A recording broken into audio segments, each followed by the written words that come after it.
Okay, today you can see I am up on top of the camper, and what I'm doing here is cleaning up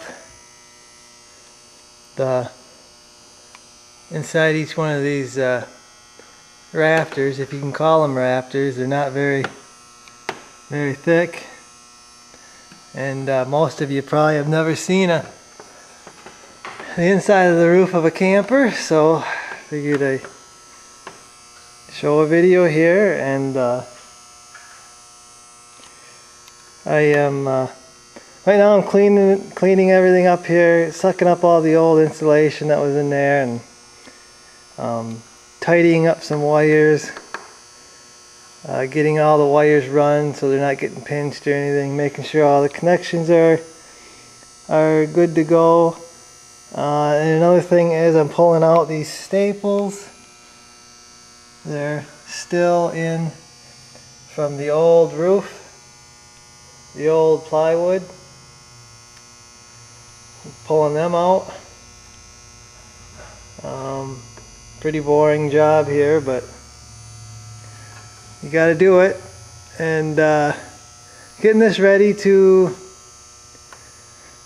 either I'm just gonna throw the insulation in this and seal it up, or try to raise this up. You see how thin that is?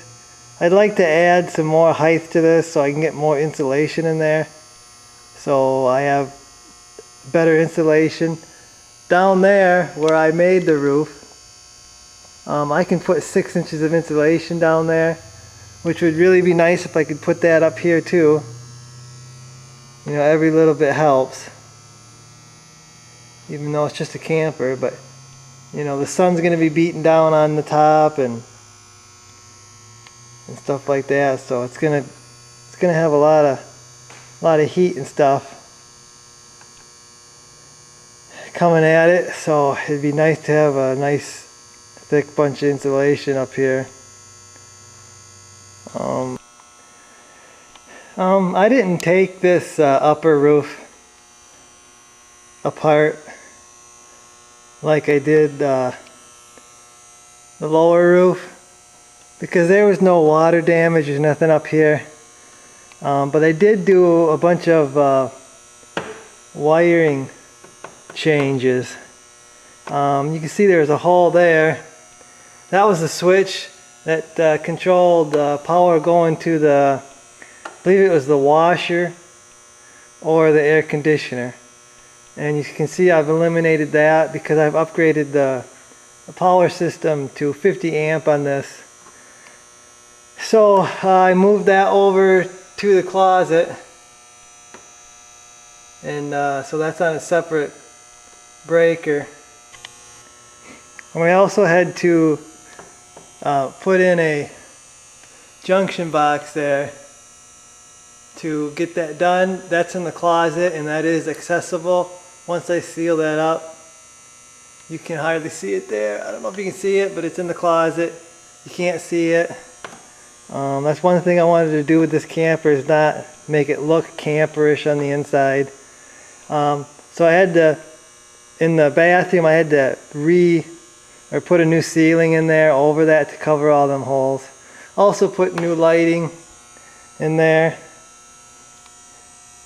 so it's not so camperish. They had some camper lighting throughout this whole thing that I didn't really like. So I did the recessed lighting. I added that vent, and that goes to the bedroom. They didn't have one there, so I'm gonna add a power vent, just so, I don't know, when you're sleeping or something, you can get ventilation. And this is the bathroom one. I got to run my wires. Got my wires there. I got to figure out where the power wire goes through and drill a hole, run it through in there. I was trying to get a fan working that I got off eBay. That's why I got the wires like that. Never did get it going or working right. That's the vent. for the black and gray tank for the bathroom. There is a gray tank up front, or in the back I guess. In the kitchen for the kitchen sink, it's got a separate one. There's a vent, I gotta run the vent for that up through the cabinets, and back over here it'll stick up out of the roof. The antenna's right there. I'm probably gonna move that to the other side where the radio is. It's just gonna be easier to do that. Here's the top of the new lights for the bedroom. Put 4 of them, recessed again. And there's the wiring for the vent fan when I get one. Had to run that all the way. It's on its own fuse. And that's all the way run separate. So should be good.